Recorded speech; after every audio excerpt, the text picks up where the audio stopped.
श्री परमात्मने नमः।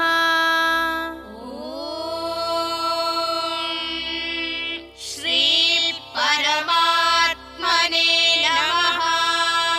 श्रीमद्भगवद्गीता श्रीमद्भगवद्गीता अथ षष्ठोऽध्यायः। अथ षष्ठोऽध्यायः।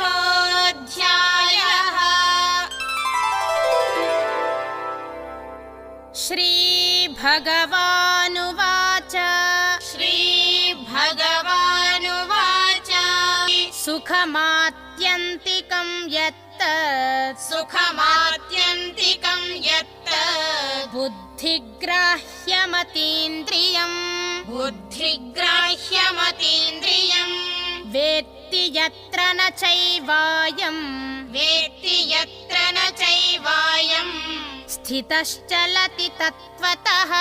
स्थितश्चलति तत्त्वतः। ॐ तत्सदिति ॐ तत्सदिति श्रीमद्भगवद्गीतासु श्रीमद्भगवद्गीतासु उपनिषत्सु ब्रह्मविद्यायां योगशास्त्रे श्रीकृष्णार्जुनसंवादे श्रीकृष्णार्जुनसंवादे आत्मसंयमयोगो